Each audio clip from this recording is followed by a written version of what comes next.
Assalamualaikum warahmatullahi wabarakatuh.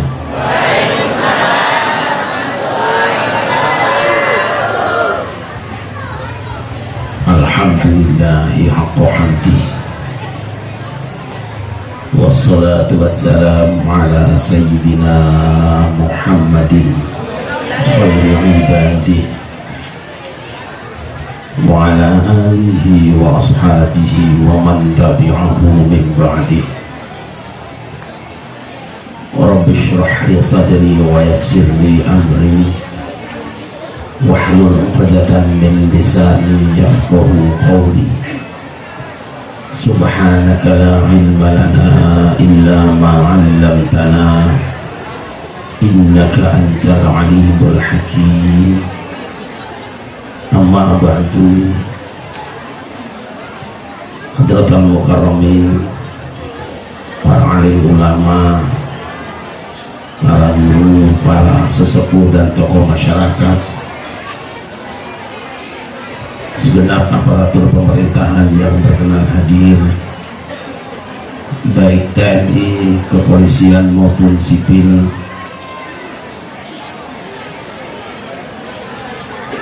Bapak Camat Kecamatan Rantau Pulung, Ibu Camati, Ibu Camat Rantau Pulung, Bapak Kepala Desa Rantau Makmur,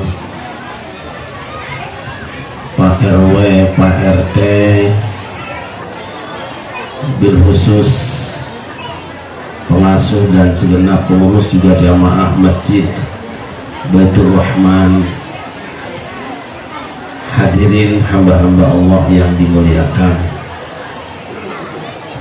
Alhamdulillah, dengan izin Allah pada siang hari ini kita semua dipertemukan di tempat yang mulia ini dalam rangka memperingati Maulid Baginda Nabi besar Muhammad.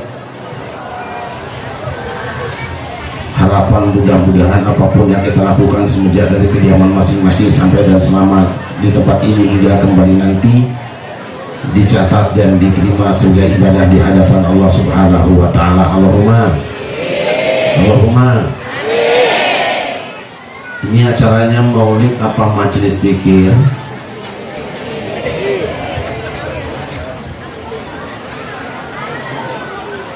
Salawat dan salam kita haturkan keharibaan baginda Nabi besar Muhammad Sallallahu Alaihi Wasallam serta segenap keluarga dan sahabat yang juga tercurah pada kita semua selaku umatnya, seluruh usaha dan berupaya untuk berjalan dengan sunnah-sunnahnya. Harapan mudah-mudahan yang kiamat nanti kita semua mendapatkan syafaatnya. Allahumma amin. Allahumma amin.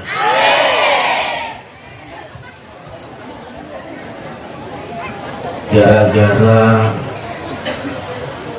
Kiai Wahidin, sahabat lama saya bisa sampai di sini.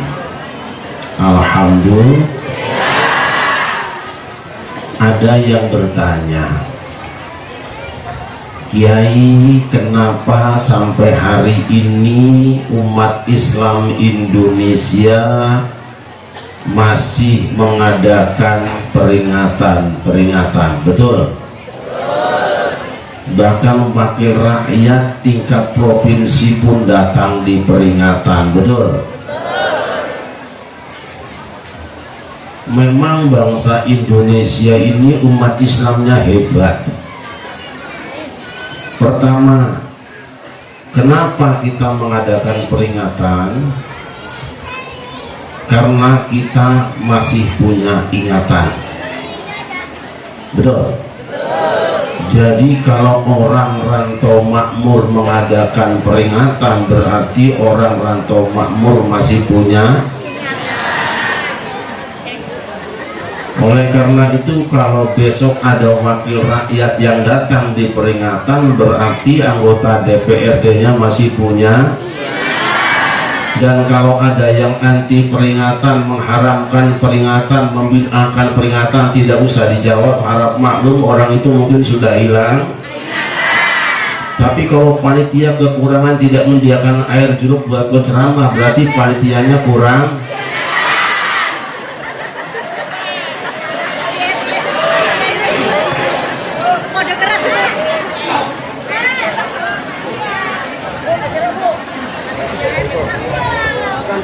Kenapa kita mengadakan peringatan Maulid Nabi, peringatan Isra Mi'raj, peringatan Nuzulul Quran, peringatan bahkan hari-hari kebangsaan kita mengadakan peringatan 17 Agustus, peringatan 28 Oktober, 10 November, 25 Desember.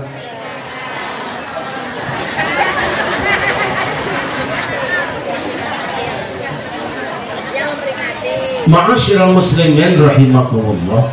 Kenapa kita senantiasa mengadakan peringatan Maulid Nabi? Karena kita mencintai Nabi. Kenapa kita harus mencintai Nabi? Sebab Kanjeng Nabi pernah dawuh, "Salasun man kunna fihi wajada bihinna halawatal imani." Ana telung perkara sapa wong kang anduweni telung perkara iku ing dalem awake dhewe, maka wong iku bakal ngrasake legine iman. Ngerti enggak? Paham enggak? Ayat tilu perkara sing saha jelema eta ngabogaan tilu perkara dina dirina, maka eta jelema bakal ngarasakeun amisna iman. Ngerti enggak?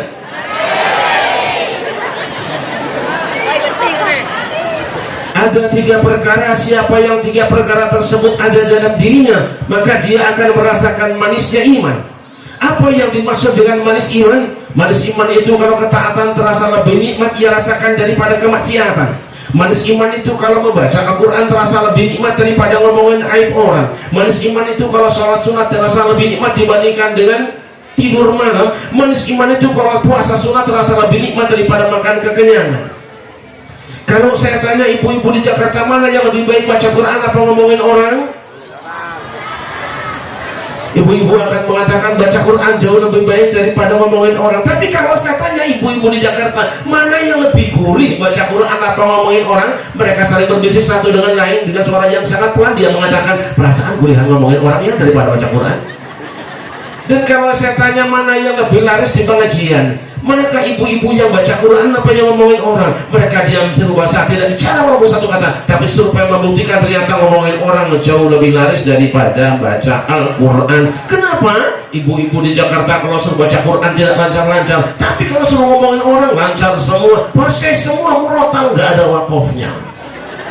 Ibu-ibu di Jakarta, kalau ibu-ibu Ratu Makmun insya Allah, oh tidak sama, insya Allah lebih parah. Kenapa baca Quran tidak terasa lebih nikmat daripada ngomongin orang? Kenapa puasa sunat tidak terasa lebih nikmat daripada makan kekenyangan? Dan kenapa sholat tahajud tidak terasa lebih nikmat daripada nonton AC Milan? Karena belum manis iman. Bagaimana supaya kita merasakan manisnya iman? Syaratnya 1, ayyakunallahu wa rasuluhu ahabba ilaihi mimma siwahuma. Hendaknya Allah dan Rasulnya lebih ia cintai daripada selain keduanya.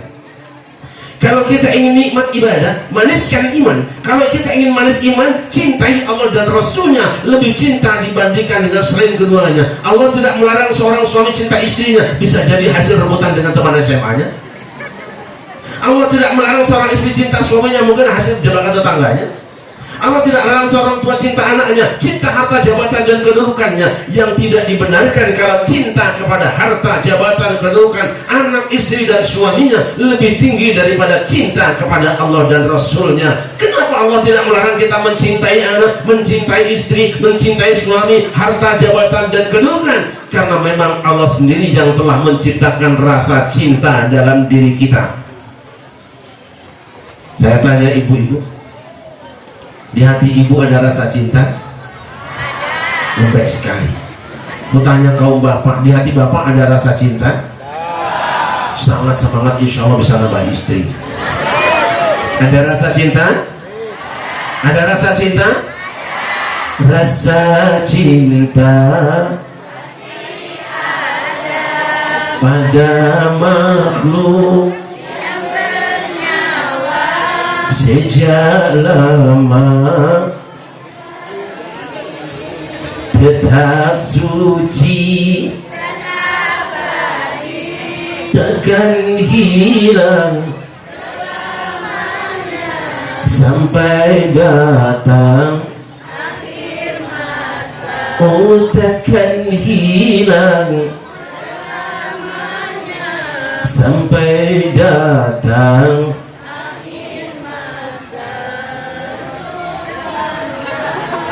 ada vaksin nomor Sallallahu Nabi Muhammad Sallallahu Muhammad. Ada yang mengatakan hidup tanpa cinta, hidup tanpa cinta. Lalu ada yang WS nih.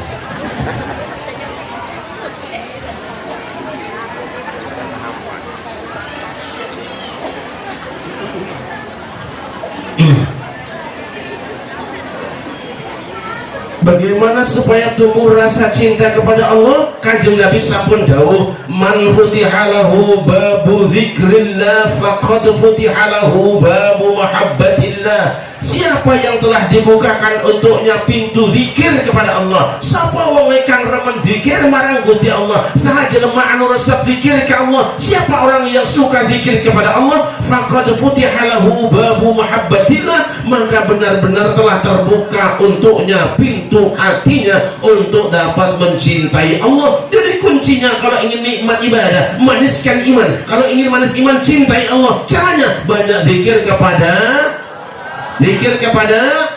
zikir yang mana? Boleh zikir jahar, boleh zikir khafi, karena zikir ada dua macam. Yang pertama zikir jahar, yang kedua zikir khafi. Apa artinya jahar? Jahar itu kedengaran suaranya. Apa khafi? Khafi tanpa suara tapi ada rasanya. Ada zikir jahar, ada zikir khafi. Ayat dahar, ayat jelas apa jelas? Jelas apa jelas? Alhamdulillah siang ini rantau makmur, rantau pulung. Mau ada camatnya kok masih makmur aja. Alhamdulillah siang ini rantau pulung berzikir alhamdulillah. Sebab apa? Kanjeng Nabi sampun dawuh, innalillahi malaikatan sayyahina yaltabisuna majalisa dzikri fa idza wajadu qauman yadhkuruna Allah ta'ala tawhalumu ila hajatikum wa yahfunahum bi ajrihatihim. Kenapa Bu?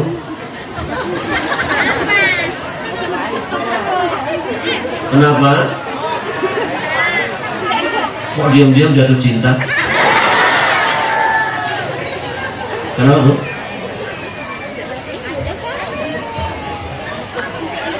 Mau kesini mau gue nggak apa-apa. Tanya ada mengenai masalah buku. Kenapa? Buku itu banyak yang tanya gimana buku. Nanya apa? Buku. Yang buku yang Oh ada. buku nanti dong, sabar. Aku suka nggak sabaran sih, tenang aja. Sallallahu Muhammad. Sesungguhnya Allah punya Satpol PP dari kalangan malaikat, dari tentaranya di kalangan malaikat, polisi dari kalangan malaikat yang sangat banyak jumlahnya. Siang ini hamba-hamba Allah sekalian, malaikat datang berkunjung di tempat ini. Yang datang di sini manusianya tidak sampai 10.000, tapi malaikat Allah bukan cuma puluhan ribu, bisa jadi ratusan ribu, bahkan bisa jadi jutaan malaikat kumpul di tempat ini semuanya. Allahumma. Apa yang mereka lakukan? Sengaja mereka mencari-cari majelis zikir. Ketika ada orang yang baca Quran, malaikat mendengarkan. Ketika ada orang zikir, malaikat ikut zikiran. Ketika ada orang yang baca salawat, malaikat ikut salawatan. Dan saat nanti kita membaca doa, insya Allah malaikat ikut mengaminkan doa-doa kita semuanya. Allahumma. Mereka menghamparkan sayapnya sampai ke langit sambil berkata, hal mula hajatikum wis panjenengan kapangan nomor barunya mumpung nyono kena jawilan barang aja isin sirku tak-tak-tak nama gujar kabeh kabeh apa kowe ngomong baca budi-budi. Paham apa enggak? Malaikat mengabarkan saja sampai ke langit sambil berkata, halummu ila hajatikum prakirita aja diharapkan aing kayak kuaing bajakan kalau hayang nangsi atau era-era atau sia-sia naon ka hayang aja bahkan dengan kadek ku Allah subhanahu wa ta'ala nganti teu.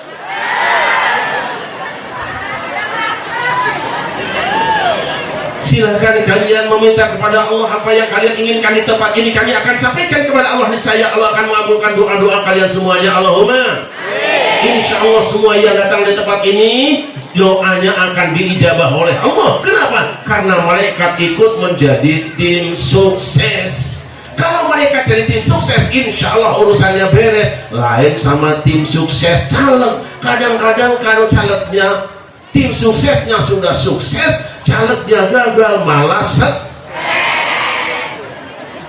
Kenapa stres dikerjain sama tim sukses? Kenapa dikerjain sama tim sukses? Sebab ketika jalan yang pertama ada orang hajatan kondangan, ada orang yang ngasih bantuan, orang mati ikut ngantar ke kuburan. Giliran sudah jadi anggota DPRD, boro-boro ngantar ke kuburan, diundang tablik akbar nggak nongol-nongol, acan nggak muncul-muncul.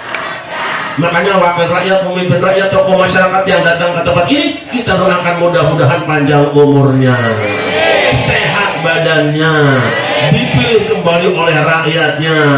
Dan mereka yang datang cuma musim kampanye, mudah-mudahan pada cepat mari mati jangkrik ini.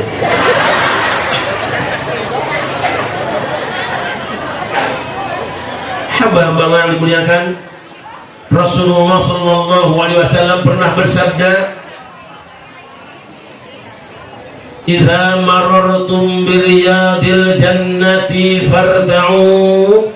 Jika kamu melewati taman-taman surga, mampirlah kamu. Wa mariyadul jannah ya Rasulullah. Apa itu taman surga wahai Rasulullah? Hilaku dzikri, riungan zikir. Jadi majlis zikir siang ini walaupun tempatnya cuma seperti ini, tidak seperti di Mekah Al-Mukarramah, tapi tempat ini oleh Rasulullah dinyatakan sebagai raudhatun min riyadil jannah, taman di antara taman-taman sur.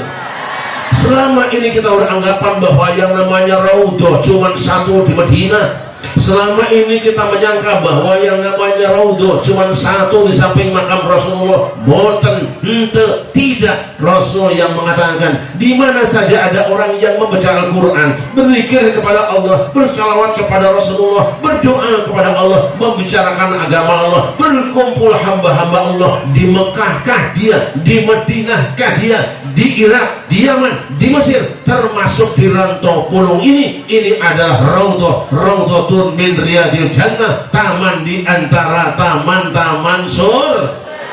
Taman sur. Ini bunga-bunga ini, saya tahu ini bunga plastik, bunga bohongan, sekedar untuk ngibulin penceramah.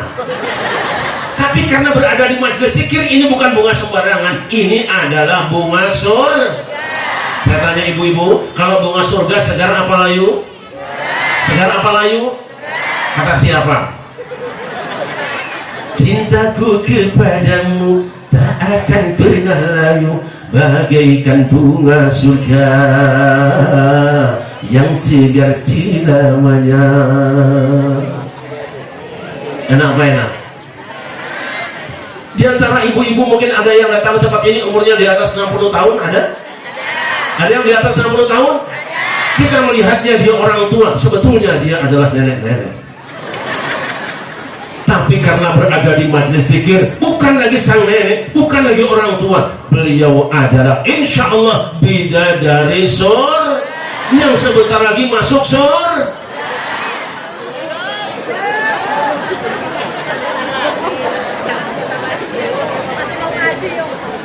Sallallahu Muhammad.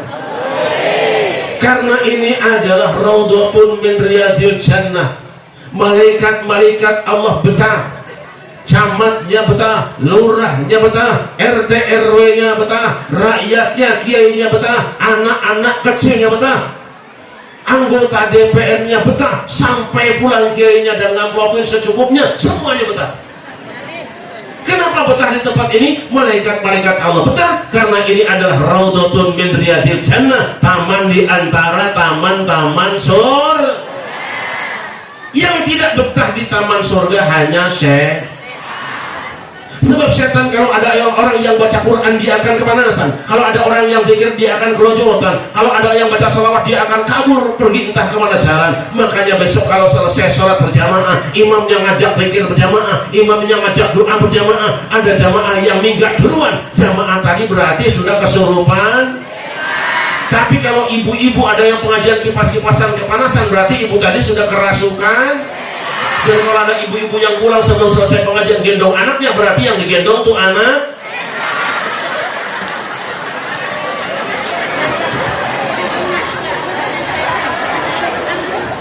Kenapa saudara-saudara? Sebab belakangan ini muncul sekelompok manusia yang tidak mau menghargai perbedaan.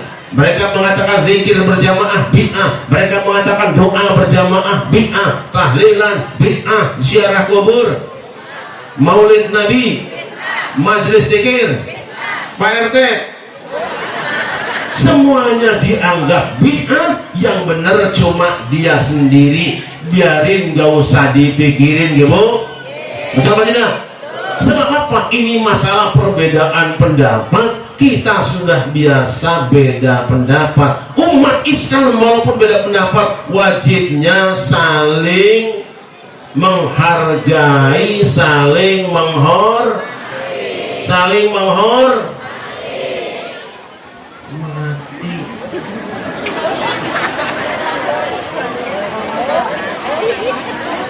Tapi kalau terus-terusan ada orang yang menyalah-nyalahkan umat Islam Indonesia, dia mengatakan zikir berjamaah bid'ah, doa berjamaah bid'ah, tahlilan bid'ah, ziarah kubur bid'ah, selawatan bid'ah, kita tidak usah banyak bicara, ikuti kanjeng Nabi Ibrahim dan keluarganya. Humma awhayna ilaika an ittabi' millata Ibrahim hanifan wa ma kana minal musyrikin.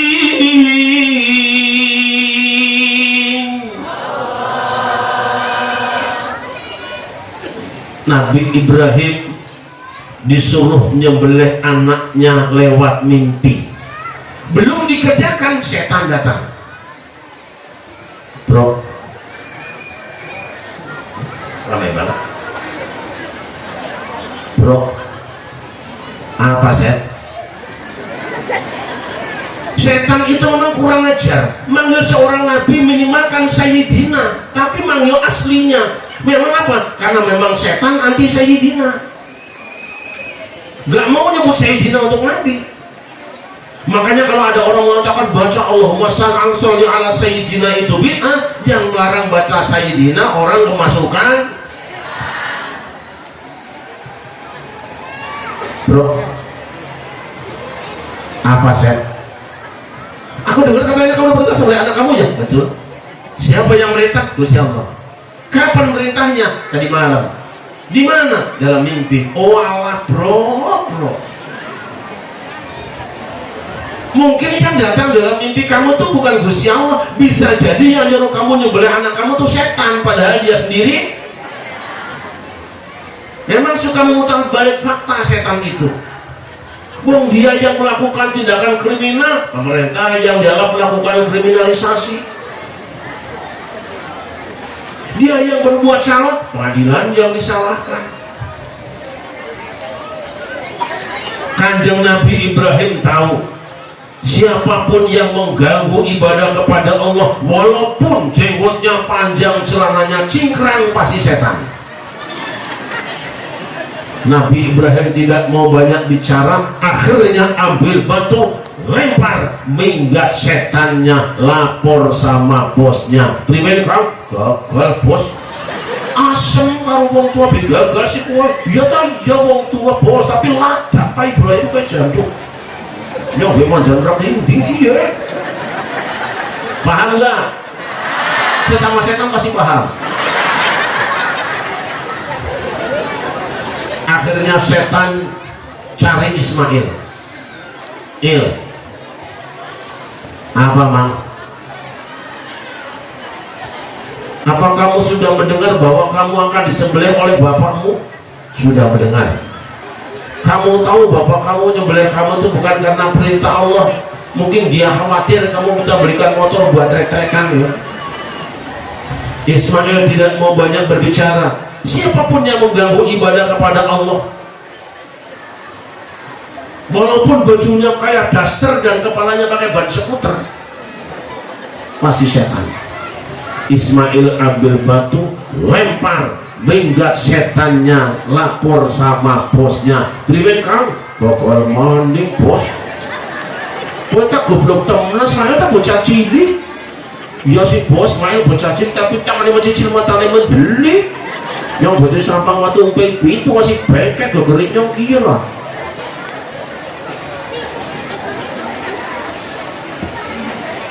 Setan bertemu dengan ibunya Ismail. Siapa bu? Siapa bu? Namanya siapa? Bok Siti. Apa tan? Apa kamu sudah dengar suami kamu akan sembelih anak kamu? Sudah dengar? Ingat Bok Siti, waktu anakmu masih bayi cicit, kamu dibuang ke Mekah, dia pulang ke rumah bini tuanya di Rantau Makmur. Sekarang anakmu sudah ganteng, sudah kelihatan gagah, kok datang-datang bukannya bawa oleh-oleh malah mau disembelih. Bagaimana perasaan kamu sebagai seorang ibu yang melahirkan anakmu itu? Aku rapopo.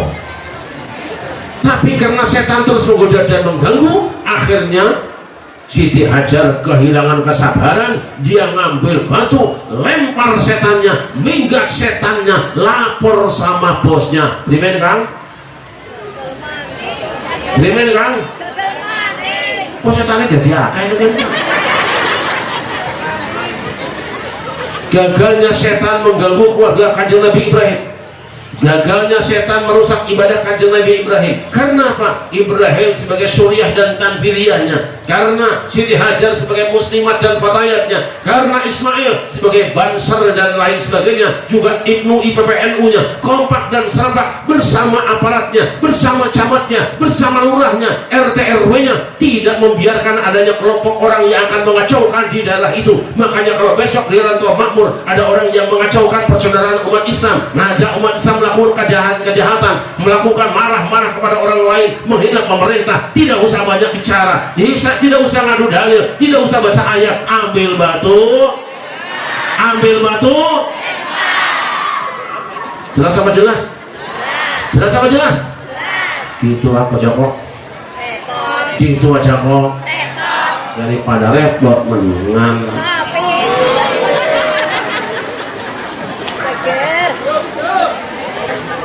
cuman sayang kopinya dingin.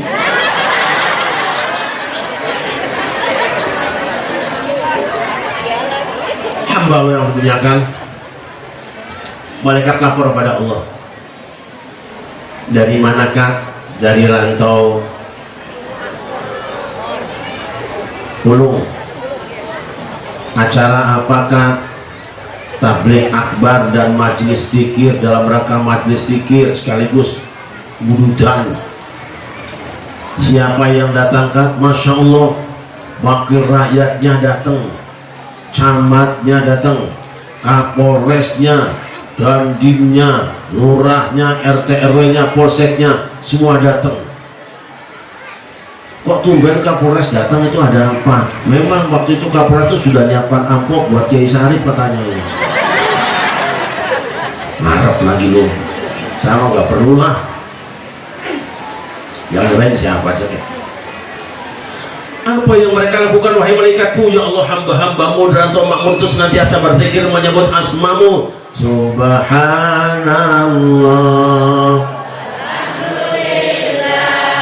wa la ilaha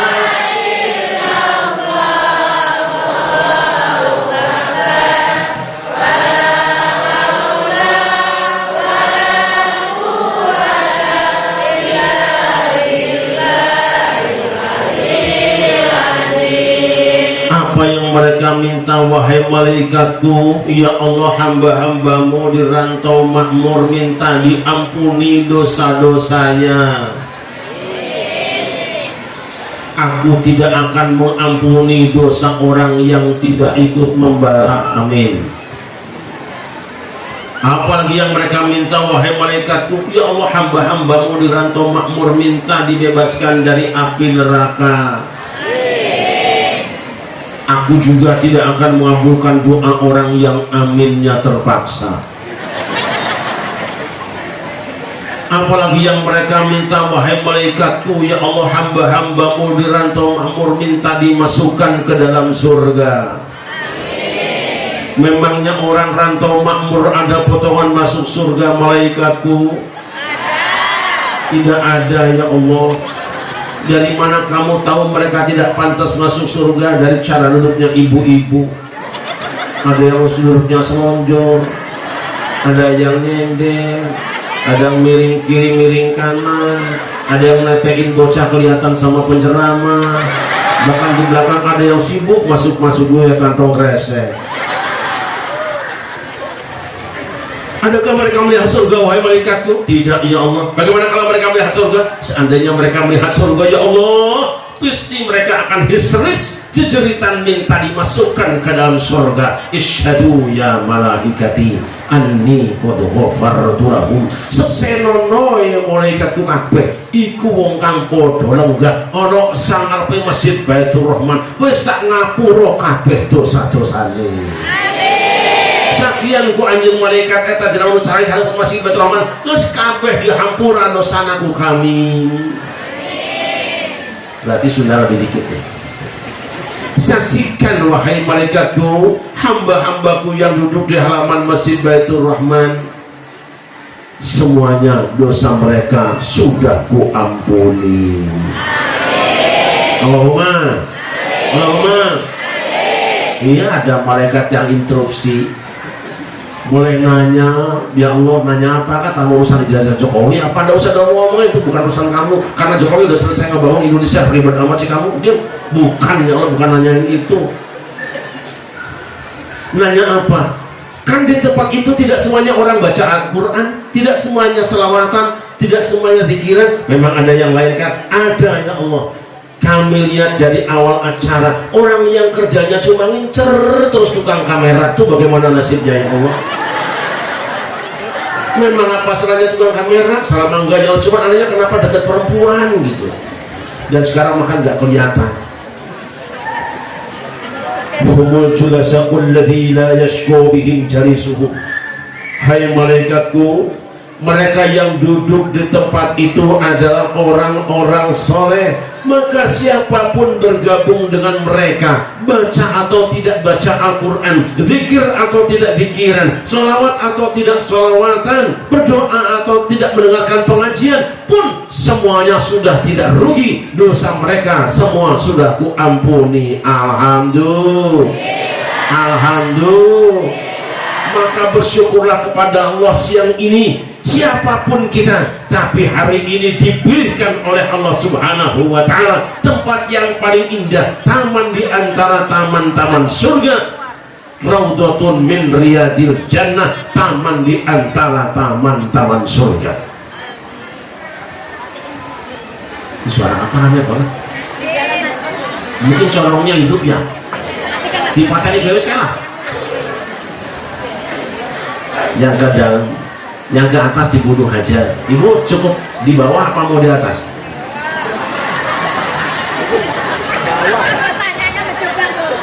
Mendingan di bawah keras apa mendingan di atas lembek? Pikirannya yuk tolong.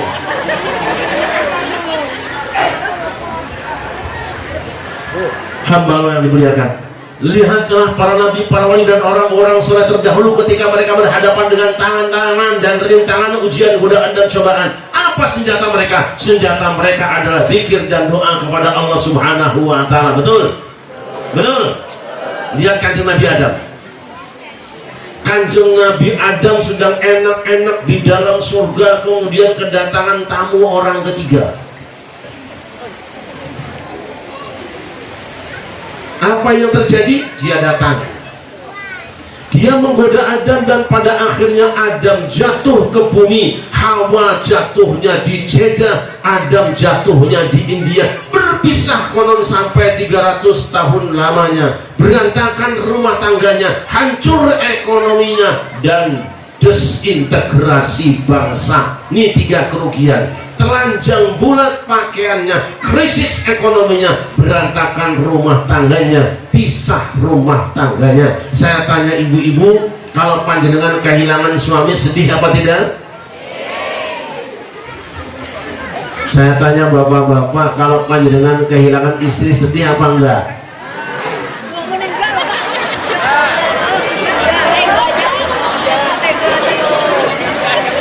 Masa enggak Pak? Sedih apa tidak, Pak? Kata istrinya, bagaimana aku akan pernah merasa kehilangan sedangkan aku masih ada, aku sudah siap pemain cadangan. Banyak cadangan. Dedating nu prihatin Rukman tarakir kabendon sedih mana nakalangkung eren nangis angkat saka paran-paran kawasanu akhir undang. Ngerti enggak? Kalau malam datang, ketika malam telah menjelang, Adam berkata, yen ning tawang ana lintang cahayu.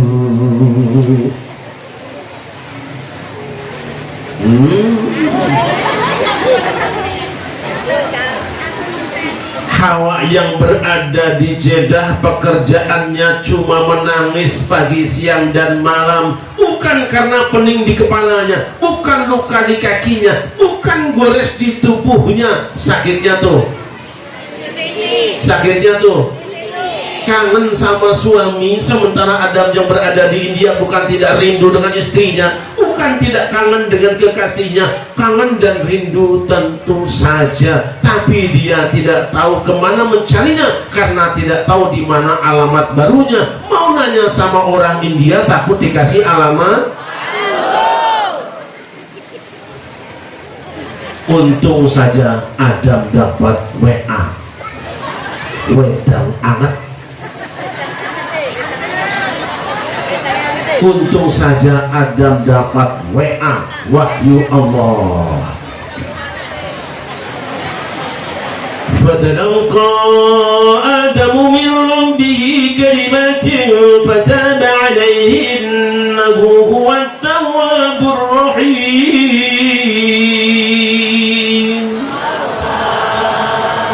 Lalu Adam menerima beberapa kalimat dari Tuhannya. Ia pun bertobat dan diterima tobatnya. Sungguh Allah Maha Penerima tobat lagi Maha Penyayang, sehingga dalam waktu yang tidak terlalu lama kopi panas pun segera datang.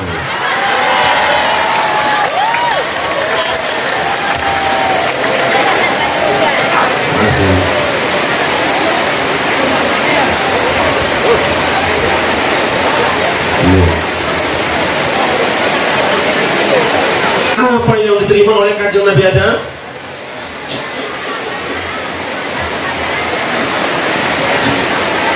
Saya ini suka batuk dan serak kalau belum kena air jeruk.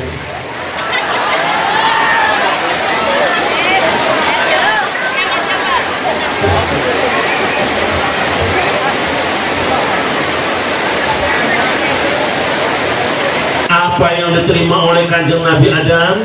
Ingat, kalau yang pulang duluan sebelum selesai pengajian berarti orang itu kesurupan. Mudah-mudahan sampai rumah kesambet.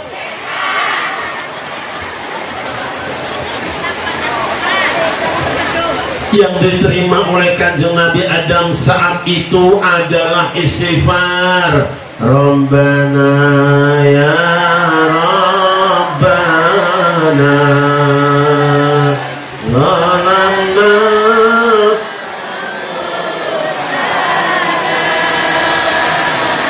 wa ilam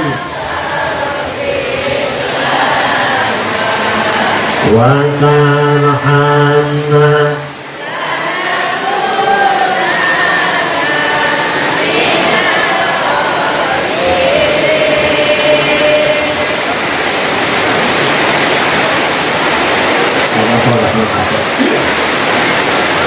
Satu kaul mengatakan bahwa saat itu Kanjeng Nabi Adam bertawasul dengan baginda Nabi besar Muhammad. Dia berdoa, Allahumma bihaqqi Muhammadin lima ghafartani, ya Allah dengan hak Muhammad kiranya engkau ampunkan kesalahanku. Allah bertanya, ya Adam kaifa arafta Muhammad dan walam akhluqhu, wahai Adam bagaimana engkau kenal dengan Muhammad sedangkan aku belum menciptakannya.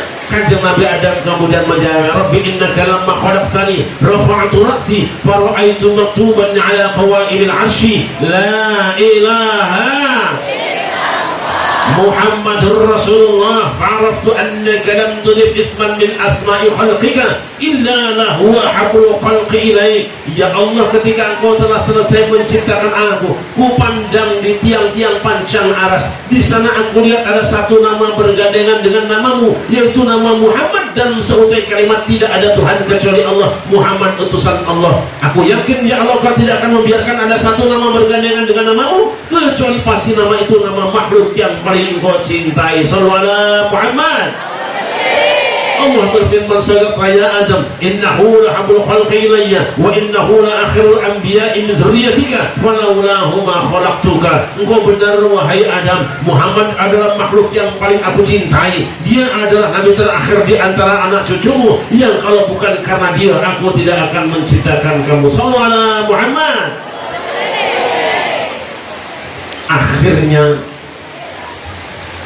kaki Kanjeng Nabi Adam digiring dari India sampai Jabal Rahmah tanpa Google Map, tanpa Sherlock, tanpa kompas, sampai kakinya di Jabal Rahmah bertemu dengan istrinya. Kaget sang istri, begitu nengok, Bu,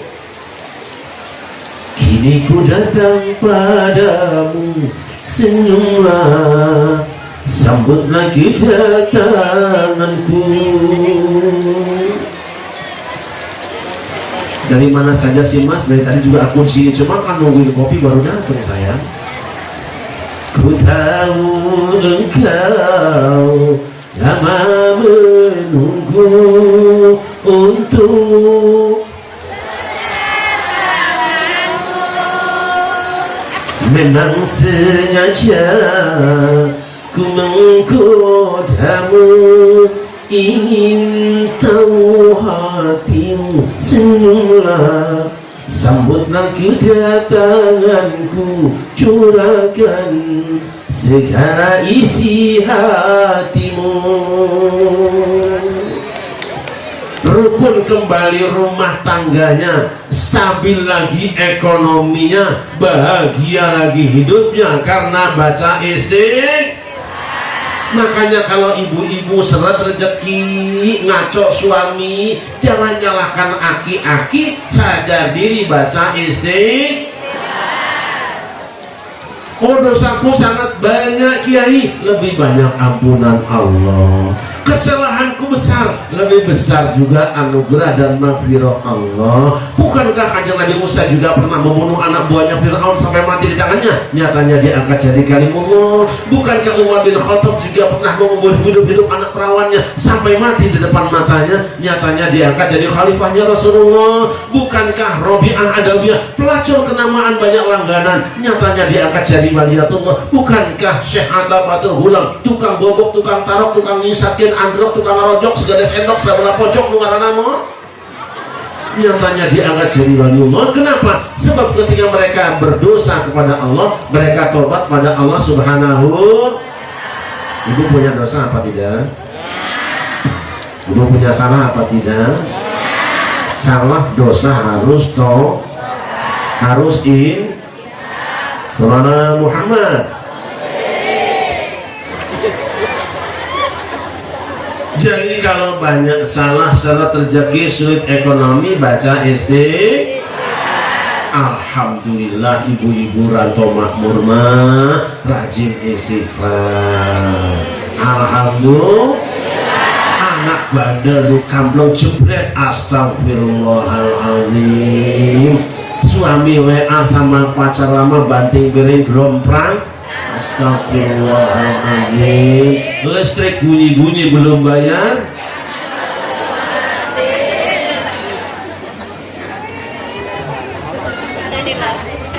Lihat Kanjeng Nabi Yunus, Ibu.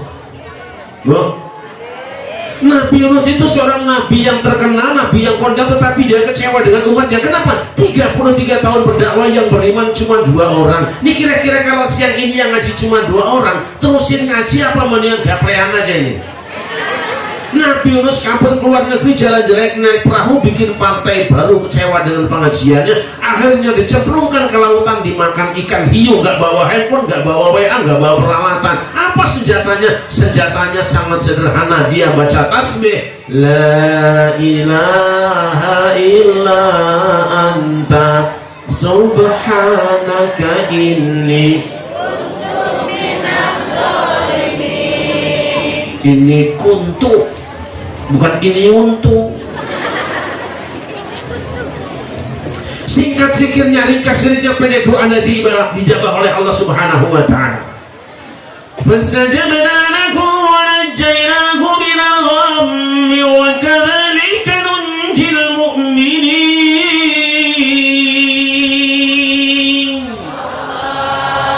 Maka kami perkenankan doa Yunus, kami selamatkan ia dari kegelapan hidupnya. Begitulah kami selamatkan orang-orang yang beriman. Yunus keluar dari perut ikan, telecet-lecet, acan, tececel-cecel.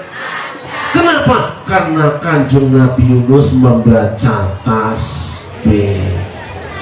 Allah berjanji, wa kadzalika nunjil mu'minin. Begitulah kami akan selamatkan orang-orang yang beriman.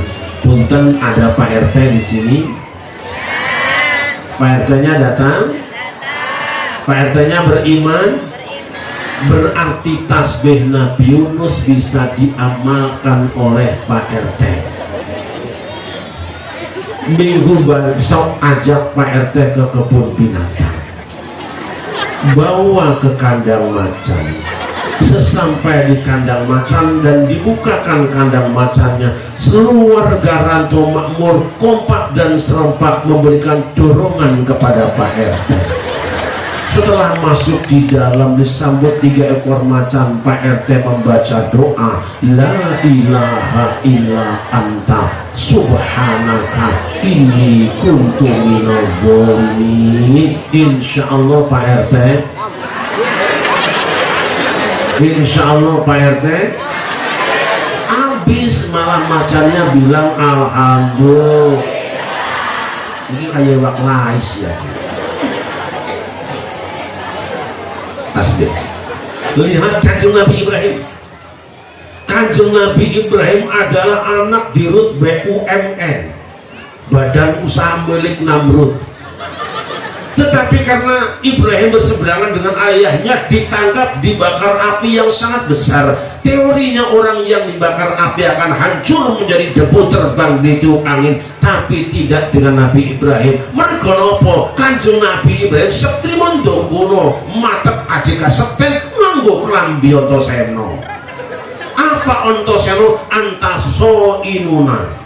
Panjenengan Gusti Allah ingkang reksa kawula sedaya. Apa yang dibaca Kanjeng Nabi Ibrahim? Hasbunallah wa ni'mal wakil, ni'mal maula wa ni'man nasir.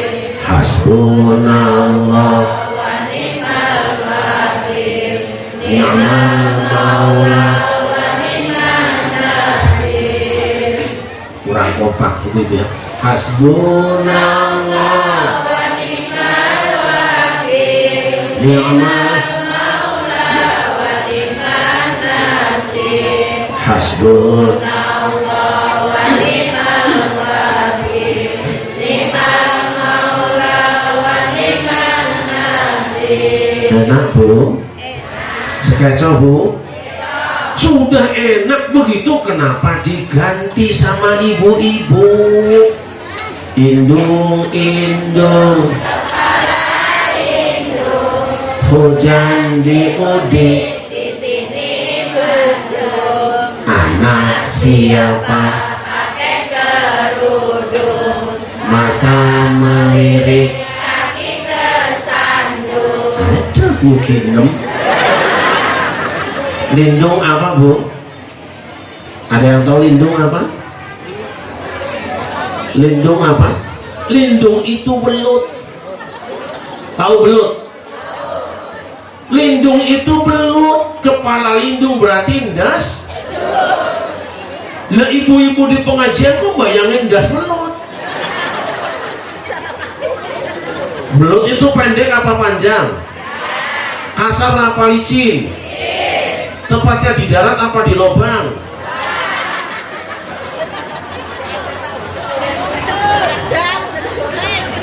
Ayo, hasbunallah ni'mal maula hasbunallah.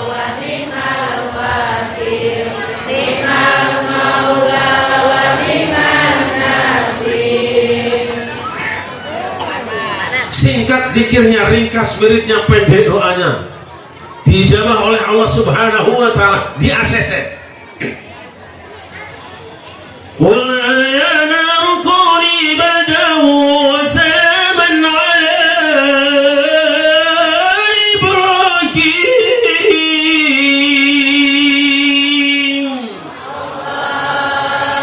Wahai api, dinginlah kamu dan berikanlah jaminan keselamatan pada Ibrahim. Habis kayu bakarnya, padam apinya. Ibrahim mati lecet-lecet, acan, gak cecel-cecel. Kenapa? Karena kanjeng Nabi Ibrahim membaca hasbunallah wa ni'mal. Ini pun bisa diamalkan sama Pak RT. Begitu ada rumah warga kebakaran, datang Pak RT. Dia bertanya kepada pembawa mobil pemadam kebakaran, kemana mobil? Ngeplot Pak RT. Minggir. Kenapa minggir? Sebab mobil pemadam kebakaran itu bid'ah dolalah, nggak pernah ada zaman Rasulullah. Jadi begini Pak RT ya. Kalau ada kebakaran dalam hadis sahih riwayat Al-Bukhari bersumber dari Ibnu Abbas, bukan dengan sebab seperti ini, tapi cukup lihat kanjeng Nabi Ibrahim, dia tenang di tengah kobaran api, baca hasbunallah wa ni'mal wakil, padam apinya. Tapi saya nggak berani Pak RT, makanya gue bilang lo minggir. Entah siapa yang memberitahu ketika tiba-tiba datang Bu RT dengan langkah gonteng dan tergopoh-gopoh. Tangan suaminya itu pun ia gapai dan ia berbisik dengan harap-harap cemas, jangan tinggalkan aku seorang diri saya.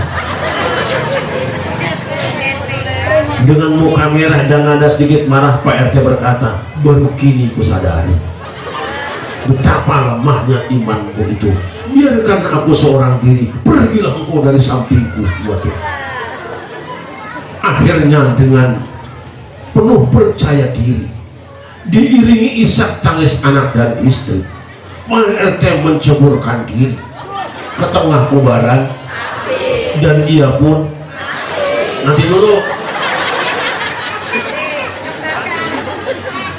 Begitu nyemplung ke kobaran api, Pak RT berteriak, hasbunallah wa ni'mal wakil, hasbunallah wa ni'mal wakil.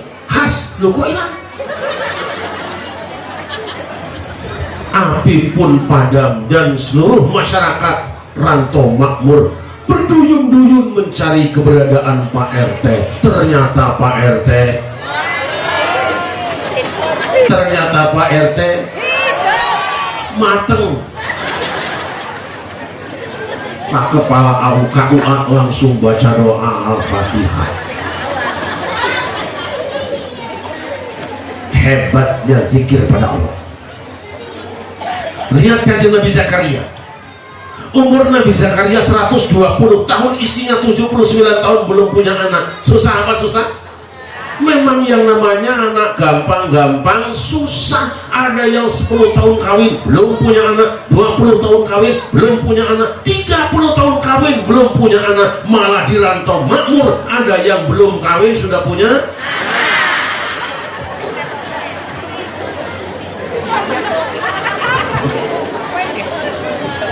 Nabi Zakaria berdoa kepada Allah, Rabbi habili min ladunka dzurriyyatan thayyibatan innaka sami'ud du'a. Tuhan berikan padaku keturunan yang baik, sesungguhnya Engkau Maha mendengar doa. Diijabah oleh Allah Subhanahu wa taala. Ya Zakaria, inna nubashshiruka bi ghulamin ismuhu Yahya lam naj'al lahu min qablu samiyya. Wahai Zakaria, aku berikan kabar gembira pada kamu bahwa kamu akan kami beri anak laki-laki yang namanya Yahya. Belum pernah kami buat manusia dengan anak seperti dia. Kaget Zakaria. Gusti, bagaimana aku akan punya anak? Umurku sudah tua dan istriku mandul dari muda. Walah Zakaria, huwa alayya hayyun wa qad khalaqtu kami qablu wa lam taku syai'an. Urusan koyongan itu gampang kanggo aku. Aku telah menciptakan kamu dalam keadaan sempurna, sedangkan dulu kamu bukan apa-apa dan bukan siapa-siapa. Gitu aja kok. Ini tambahannya Gus Dur. Nabi Zakaria berkata, Robbi ja'alli ayah, Tuhan buatkan tandanya untuk aku. Tapi kalau yang baca kiai-kiai NU enggak gitu. Miripnya opo, tarekatnya bagaimana, riadohnya bagaimana. Telu Zakaria. Bu, ada yang belum punya anak? Kalau ada yang belum punya anak, nanti saya ijazahkan. Ya, syaratnya 2. Berapa? Kalau ada yang belum punya anak, pengen punya anak, insya Allah saya ijazahkan. Syaratnya 2. Yang pertama sudah kawin. Benar apa enggak? Syarat yang kedua, istrinya wajib istri sendiri. Aja bojo tangannya diterakeni. Yang pertama Zakaria, Allah tu kaliman nasa salah satu ayamin illa ramza. Topo bicara ora kekandha kelawan pepadha lawase turung dina kejaba nganggo asta sarira. Ngerti? Tidak berbicara dengan sesama umat manusia selama 3 hari 3 malam kecuali dengan isyarat tangan. Makanya kalau ada warga Thariqah Tijaniyah yang kemudian tilkatnya tidak bicara selama seminggu sampai 10 hari, jangan disalahkan, sudah ada ayat Qur'annya. Makanya bener NU, yang salah ente. Jelas apa jelas? Sudah bener NU, yang salah. Yang kedua Zakaria, walkur rabbaka katsira, banyaklah engkau zikir pada Tuhanmu 3 hari 3 malam Zakaria. Kamu ingin mustajab doamu, jangan ngobrol tapi kudu banyak zikir kepada Allah. Persis dengan ibu-ibu rantau makmur, jarang zikir banyak. Nabi Zakaria tidak ngobrol banyak zikir, ibu-ibu rantau makmur tidak zikir banyak. Haji saya. Yang ketiga, wasabbih bil asyyi wal ibkar, bacalah tasbih pagi dan petang. Nih, ketika sudah diamalkan oleh kanjeng Nabi Zakaria selama 3 hari 3 malam, dia tidak bicara dengan manusia, dia banyak zikir kepada Allah, dia baca tasbih pagi dan petang. Tiba-tiba istrinya nenek umur 80 tahun bun menduk emang bebe apa?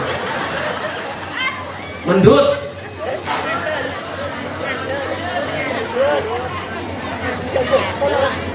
Pertanyaan kita, kenapa istri Nabi Zakaria nenek 80 tahun bisa hamil? Karena Nabi Zakaria membaca wiridan Thariqah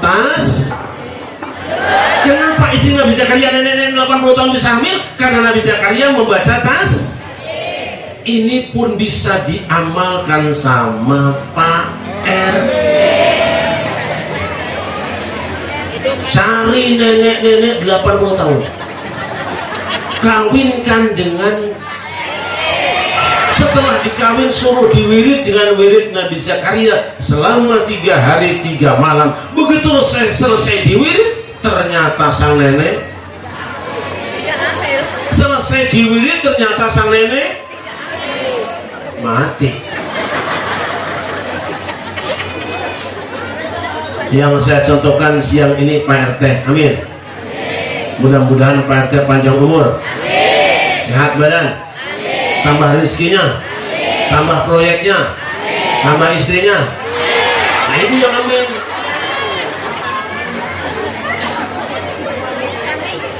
Nah, baru dapat motor. Kalau sekarang dapat motor, insya Allah tahun besok dapat mobil. Kenapa zikir dan doa para nabi, para wali dan orang soleh terdahulu itu ampuh, sedangkan kita tidak ampuh? Bukan Gusti Allah yang tidak pengasih dan penyayang, bukan tidak mustajab doanya, tapi kadang-kadang kita lupa persyaratannya. Satu, kalau ingin zikir dan doa kita ampuh, harus tahu patra penganggone. Paham betul? Sini ada orang Jawa nggak sih? Ada orang Jawa? Yang mana? Nggak usah nunjuk tangan, udah ketahuan kalau bibir tebal itu pesek masih Jawa lah.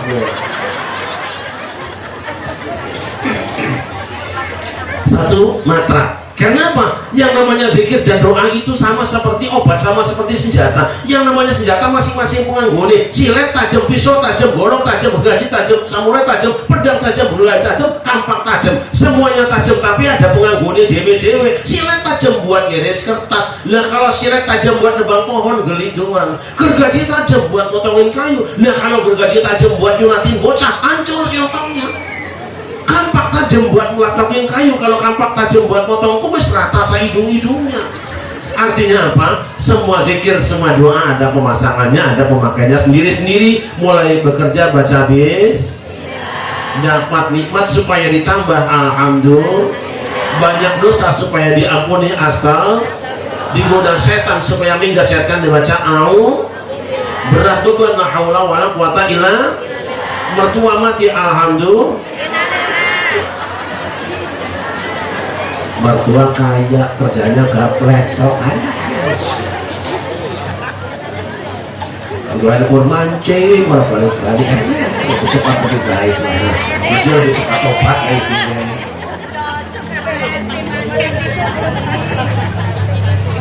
Yang kedua, kalau zikir dan doa ingin ampuh, hendaknya zikir dan doanya jelas sumbernya, jelas Al-Qur'annya, jelas hadisnya, jelas ulama yang punya jalurnya. Sekarang orang pada bikin lagu-lagu, nyanyi-nyanyian jadi doa. Bukan, sekali nyanyian ya nyanyian, syair ya syair, doa ya doa. Gimana? Makanya saya kumpulkan doa ini Bapak Ibu sekalian. Insya Allah doa ini doa terbaik seluruh dunia. Tidak ada doa lebih baik dari ini. Boleh tanya ulama mana saja. Beberapa syekh Mesir sudah mengesahkan, guru-guru saya sudah mengesahkan, dan alhamdulillah kalau panjenengan buka di YouTube sudah banyak yang mengamalkan. Ini doa yang sangat luar biasa, doa yang diamalkan seluruh nabi-nabi Allah. Namanya kitab munajat. Makanya saya bawa tidak banyak di sini ibu-ibu, dan tadi Pak Lurah beliau siap menjadi motor penggeraknya untuk membuat majelis munajat di desa Rantau Makmur ini, insya Allah. Nanti beliau yang langsung jadi mimpinnya, nanti kiainya ada Kiai Wahidin dan kiai-kiai yang lainnya yang siap. Ini senjata hebatnya, ini pedang hebatnya, pendekarnya beliau-beliau ini.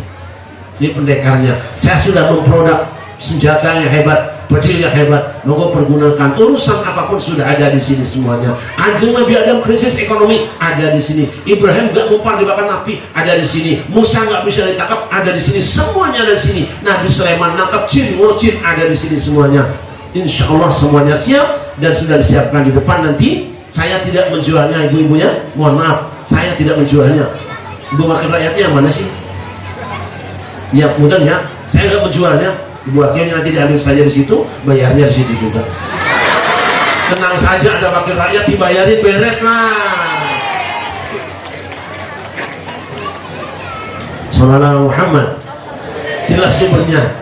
Yang ketiga, zikir dan doa akan ampuh apabila kuat hatinya, mantap yakin hatinya. Jelas loh? Sebab hati itu seperti tangan, zikir dan doa seperti senjata. Sehebat-hebatnya senjata, kalau tidak ada tenaga tidak akan mampu mempergunakannya. Betul apa tidak? Saya contohkan ibu-ibu, kalau panjenengan kaum bapak nebang pohon, punya kampak besar, panjang dan tajam, buat nebang pohon rubuh nama mboten? Kampak panjang, besar dan tajam, buat nebang pohon rubuh apa tidak? Serahkan kampak panjang, besar dan tajam kepada orang setruk, suruh nebang pohon. Yang rubuh pohonnya apa orangnya?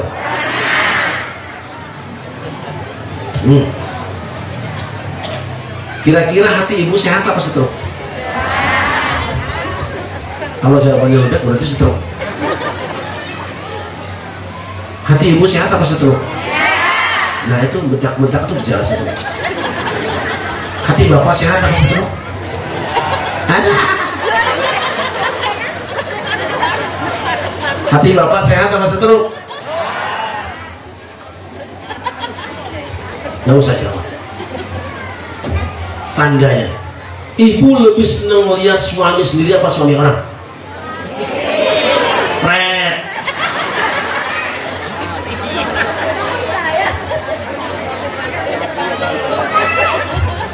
Bosan.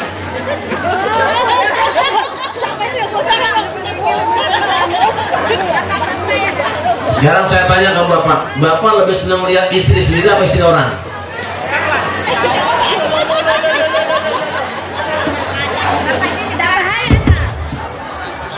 Kalau kaum bapak melihat wanita sudah biasa pada trum biasa, ya kan? Tapi kalau ibu melihat suami orangnya trum, kalau cuma lihat sih boleh, tapi yang gegabah, melihat ibu-ibu boleh nggak? Boleh. Kalau nggak kelihatan ketabrak.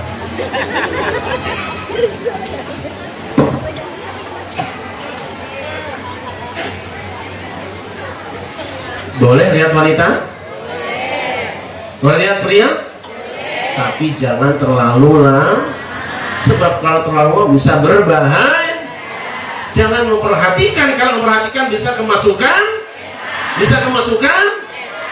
tapi kira-kira kalau ibu dilihat cowok kemudian kawin sama dia, kemasukan setan nggak? Enggak, itu bukan setan lagi, tapi sudah jadi suami, ya? Yang keberapa tadi? Yang ketiga ini. Bersihkan hatimu. Dan yang keempat, kalau zikir dan doa ingin ampuh dan mustajab, syaratnya apa? Ada pelatihnya, ada gurunya, ada pembimbingnya, ada mursyidnya. Sekarang banyak di mana-mana orang mengajarkan zikir dengan sepadu yang besar-besar, iklannya yang besar, ikhlasnya yang tidak ada. Lihat sepak bola, itu cuma ngoper-ngoper karet bulat. Itu saja ada pelatihnya. Lihat itu badminton itu cuma mukulin pantat ayam mati. Dia betul. Itu saja ada pelatihnya. Lihat main catur itu cuma dorong-dorong kusen, kayu disorong-sorong, benteng digeser-geser, jarang dicomot-comot, rakyat ditelan-telan. Itu aja ada pelatihnya, ada gurunya, ada yang ngejarnya. Apalagi zikir kepada Allah Subhanahu wa ta'ala, mesti ada gurunya, ada mursyidnya. Alhamdulillah, di Indonesia ini guru mursyid sudah banyak, tinggal ketemunya saja. Jam berapa sih? Derek, Pak.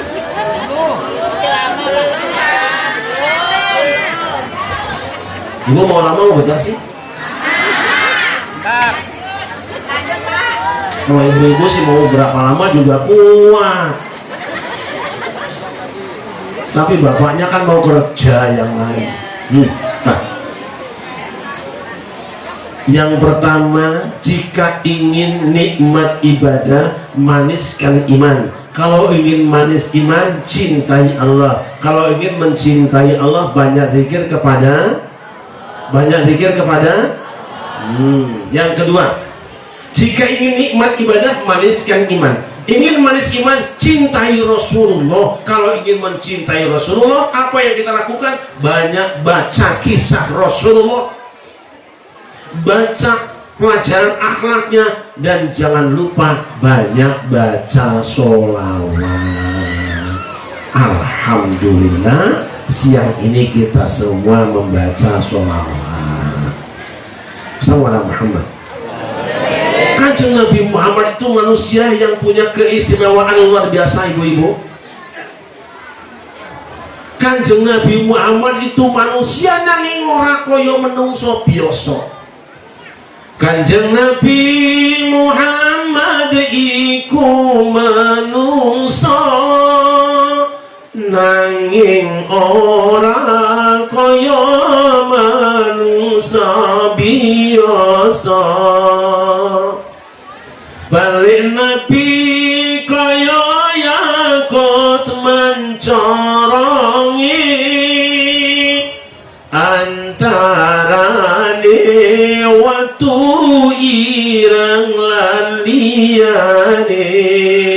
Monggo Allahumma sholli wa sallim ala sayyidina wa maulana Muhammadin adada ma bi'idhnillahi sholatan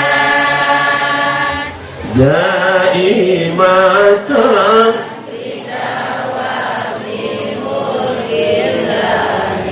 Kanjeng Nabi Muhammad itu menungso nanging ora kaya menungso biasa. Balik Nabi kaya yakut mencorongi antara watu ireng lan liyane. Nabi itu batu yakut yang mahal harganya, kita batu kerikil terinjak-injak di jalan raya.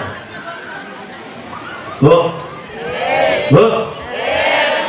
Kanjeng Nabi itu manusia yang paling banyak disebut namanya. Kapan mau disebut? Dulu Kanjeng Nabi Adam ketika melakukan pelanggaran dalam surga, dia bertawassul dengan Kanjeng Nabi Muhammad. Dua, ketika orang akan masuk Islam pasti mengucapkan dua kalimat syahadat, asyhadu an la ilaha wa asyhadu anna. Umpamanya Ahok masuk Islam, amin. Umpamanya Haritanu masuk Islam, amin. Amin itu loh. Kira-kira kalau Ahok dan Haritanu masuk Islam seneng nggak? Kalau Ahok masuk Islam, Haritanu masuk Islam, ajukan proposal rantau makmur sunatan 3.000 anak, mereka siap. Sunat 3.000 anak, satu anak disunat 3 kali.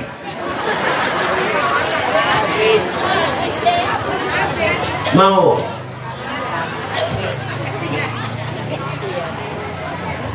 Yang ketiga, jam 4 pagi ketika orang masih tertidur mendengkur di atas kasur pada tukur jam bujur, sudah ada yang manggil-manggil. Siapa yang dipanggilnya? Dia, walaupun kita tidak menyebut namanya, orang tahu siapa dia. Assalamualaikum alaik. Coba pakai echo dikit toh. Mana tukang corongnya mana? Ya amal mujahidin,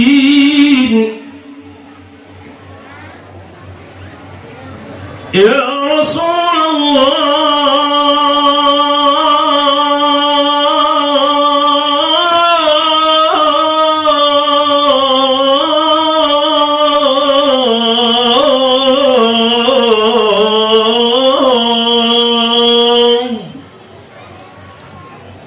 salatu wassalamu alaik ya man asra bikal muhaimin laylan nilta ma nilta wal anamu niyam wa taqaddamta lis-salati fa salla kullu man fi as-sama' وأنت الإمام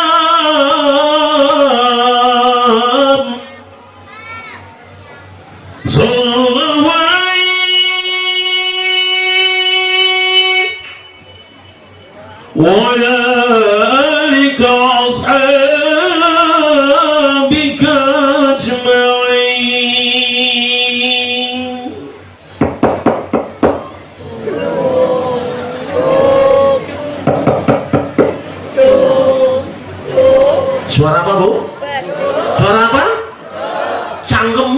goblok. Kacau.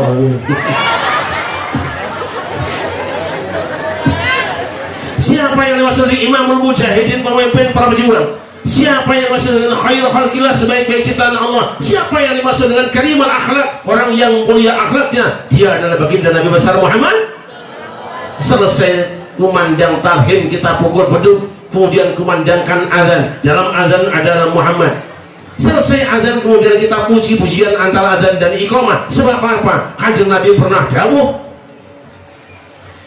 idza sami'tumul mu'adzina faqulu misla ma yaqul summa sallu alayya fa innahu man shalla alayya marratan sallallahu alaihi bi'ashran summa sallu alayhi wasilah fa innaha manzilatun bil jannah la tanbaghi illa li 'abdin min 'ibadillah wa arju an nakuna alahu faman sa'ala li wasilah halat lahu syafa'ati. Jika kamu mendengar seorang muadzin kumandangkan azan, ucapkan seperti yang diucapkannya. Setelah itu bersolawatlah padaku, karena siapa yang satu kali selawat padaku akan 10 kali selawat kepada dia. Setelah itu mintakanlah wasilah kepada Allah untuk aku. Wasilah adalah kedudukan paling tinggi hari kiamat yang disediakan hanya satu orang di antara hamba-hambanya. Aku berharap akulah yang mendapatkannya. Maka siapa yang mintakan wasilah untuk aku, berhak dia mendapatkan syafaatku. Hadisun sahihun rawahu Muslim. Jadi antara adzan dan iqamah jangan langsung sholat fardu, silakan tahiyatul masjid, silakan qobliyah, tapi antaranya bacalah sholawat. Makanya orang-orang Islam Indonesia, makanya Ahlus Sunnah wal Jamaah, makanya Nahdlatul Ulama senantiasa antara adzan dan iqamah membaca sholawat yang ada wasilahnya. Allahumma sholli ala Muhammad ya Rabbi sholli alaihi wasallim. Allahumma sholli ala Muhammad ya Rabbi berarti benar umat Islam Ahlus Sunnah wal Jamaah, benar Ahlus Sunnah wal Jamaah, berarti benar orang rantau makmur, benar orang rantau makmur, berarti benar orang NU, benar NU yang salah, benar NU yang salah. Jelas apa jelas? Gitu aja kok. Selesai kita puji-pujian, kita kumandangkan iqamat. Dalam iqamat ada nama Muhammad, masuk dalam sholat, sholat ada Muhammad. At-tahiyatul mubarakatus assalamu alayka assalamu alayna ashhadu an la ilaha ashhadu anna Allahumma sholli ala sayyidina wa ala ali sayyidina wa sholli ala sayyidina wa ala ali sayyidina wa barik ala sayyidina wa ala ali sayyidina kama barakta ala sayyidina wa ala ali sayyidina bil alamin innaka. Berapa kali Muhammad disebut dalam tahiyat? 5 waktu ada berapa tahiyat? 9 tahiyat. Tahiyatnya 4 kali 8. Satu sholat berapa? Tahiyat awal itu ibu-ibu. Sholat zuhur berapa tahiyat? 1 kali tahiyat 5. Tahiyat awal 3, 8. 8 kali 4 8 kali 4 32. Itu baru 1 orang. Yang sholat di sini ada 127 orang, jadi berapa? Masya Allah. Selesai sholat kemudian kita juga zikir dan wiridan. Selesai wiridan kita zikir pada Allah Subhanahu wa ta'ala. Afdhalul dzikri malam annahu la ilaha la ilaha illallah Muhammad. Ada Muhammad. Begitu selesai mau pulang ke rumah, ingat pesan Kanjeng Nabi. Ketika selesai sholat, selesai wirid, selesai zikir, lalu kaum itu bubar. Apabila satu kaum berkumpul, kemudian tafarraqu lam yadhkuru wa lam yusallu ala nabiyihim illa kana alaihim tirah yaumal qiyamah in syaa 'adzabahum wa in syaa ghafara lahum. Tidaklah satu kaum kumpul di satu majelis kemudian mereka bubar ke rumahnya sebelum zikir kepada Tuhan mereka dan bersolawat kepada Nabi mereka, kecuali majelis itu nanti akan bau menjadi penyesalan, penderitaan dan kesedihan hari kiamat. Makanya sebelum pulang kita salam-salaman dengan imam kita, salaman dengan teman kita, dengan sahabat kita, tidak lupa salaman dengan Pak RT, kita baca sholawat, shollallahu ala Muhammad, sallallahu alaihi wasallam, sallallahu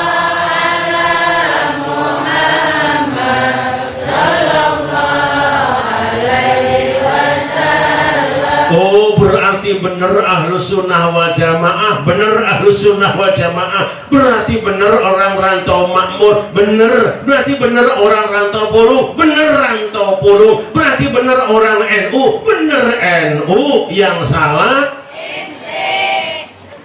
jelas apa jelas? Sampai di rumah kedengaran cucunya nangis, ngeong-ngeong. Cucunya gimana nangisnya? Petok tuh ya. Cucunya gimana? Itu sapi.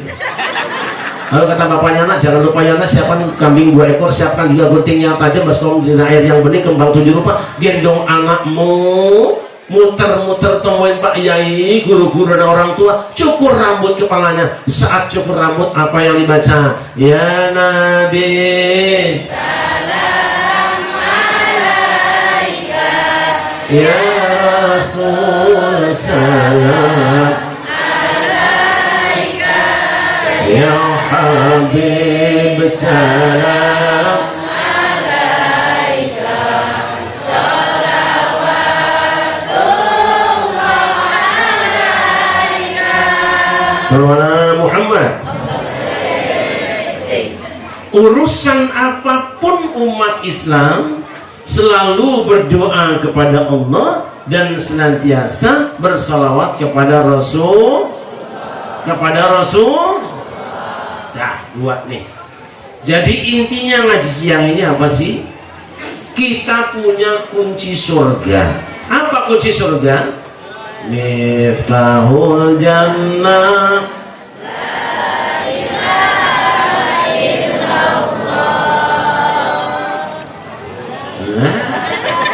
kuncinya surga itu la ilaha Muhammadur, la ilaha illallah itu adalah zikir, puncaknya zikir, kalimat thayyibah, afdhalu dzikri la ilaha, puncaknya Muhammadur Rasulullah, mahabbah kepada Rasulullah adalah dengan baca sholat.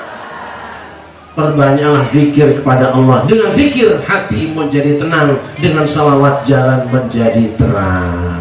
Zikir dan salawat siang ini insya Allah membuat hati kita tenang dan jalan kita terang. Kita dipersatukan oleh Allah Subhanahu wa Ta'ala di tempat ini dalam ragam suku, bahasa, bahkan agama. Ada orang Jawa, ada orang Sunda, ada orang Bugis, ada orang Aceh, ada orang Batak, ada semuanya. Yuk kita semuanya, Allah ciptakan kita semuanya berbeda-beda, tetapi Bhinneka Tunggal kita harus guyup rukun. Lihatlah negara lain ibu-ibu, negara Yaman yang katanya banyak ulamanya tiap hari pada ribut, di Mesir banyak ulamanya tiap hari pada ribut, Suriah banyak ulama pada ribut, Irak tiap hari pada ribut. Kenapa? Walaupun mereka agamanya sama, sukunya sama, tapi cara mengajarkan agama banyak yang panas dalam.